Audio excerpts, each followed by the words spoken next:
మెదక్ జిల్లా చేగుంట మండలం చిట్టోజిపల్లి గ్రామం సర్వే నంబర్ 266/1లో గతంలో భూదాన్ సీలింగ్ చట్టం ప్రకారం పట్టా సర్టిఫికెట్లు పొందిన వారికి భూములు ఇవ్వాలని సిపిఎం పార్టీ మెదక్ జిల్లా కార్యదర్శి ఏ మల్లేశం డిమాండ్ చేశారు.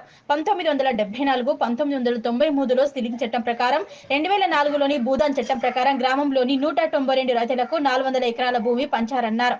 ఇదే 266/1 సర్వే నంబర్ ఇంకా 318 ఎకరాల మిగులు భూమి ఉందన్నారు.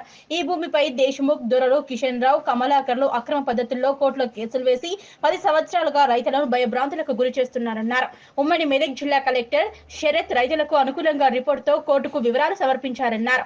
దొరల ఒత్తిడికి తలగ్గిన అప్పటి తహసీల్దార్ 2016, 2017 సంవత్సరంలో కోర్టులో స్టేతో పేరుతో రైతులను భూమి నుంచి బలవంతంగా లాక్కున్నారన్నారు. ఓవైపు కోర్టు కేసు నడుస్తుండగా ప్రస్తుత దేవాదాయ శాఖ వారు ఈ వివాద భూమిని ఇబ్రహీంపూర్ గ్రామ వెంకటేశ్వర స్వామి దేవాలయానికి రిజిస్ట్రేషన్ చేస్తున్నట్లు రైతులకు నోటీసులు ఇవ్వటం విడ్డూరంగా ఉందన్నారు. గతంలో సీలింగ్ చట్టం, భూదాన్ చట్టాల ప్రకారం పట్టా సర్టిఫికెట్లు ఇచ్చినందున ఇది ముమ్మాటికి రెవెన్యూ భూమి అవుతుందన్నారు. కావున జిల్లా కలెక్టర్, జాయింట్ కలెక్టర్ రైతుల తరపున నిలవాలన్నారు. తక్షణమే దేవాదాయ శాఖ ఇబ్రహీంపూర్ వెంకటేశ్వర స్వామి దేవస్థానానికి రిజిస్ట్రేషన్ నిలిపివేసేలా చర్యలు తీసుకోవాలన్నారు. లేనిచో రైతుల ప్రయోజనాలకు ఉపయోగపడే దేవాలయం సాకుతో దేశ్ముఖ్ దొరల పాలవుతుందన్నారు. ఈ భూమి పర్యవేక్షణ కోసం చిట్టోజిపల్లి రైతులు 266/1 సర్వే నంబర్ భూమిపై సమావేశమై పోరాట కమిటీ ఎన్నుకున్నారు. పోరాట కమిటీ కన్వీనర్ గా కోటగిరి మల్లేశం, కమిటీ సభ్యులుగా ఈదా రాజు, నర్సింహులు, జి పరశురాములు, సిహెచ్ ఎల్లం మల్లయ్య, ఎల్లం భూషణం, స్వామి, శ్రీను, సత్తయ్యలు ఎన్నికయ్యారు. ఈ సమావేశంలో వ్యవసాయ కార్మిక సంఘం మెదక్ జిల్లా అధ్యక్షులు కె మల్లేశం, మాజీ అధ్యక్షులు, గ్రామ మాజీ సర్పంచ్ లక్ష్మీ నరసయ్య తదితరులు హాజరయ్యారు.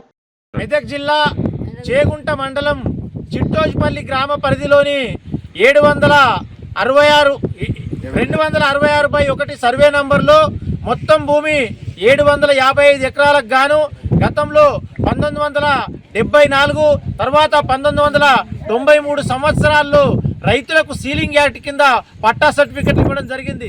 ఆ తర్వాత 2004 సంవత్సరంలో మరికొంతమంది రైతులకు పట్టా సర్టిఫికెట్లు భూదాను చట్టం కింద ఇవ్వడం జరిగింది.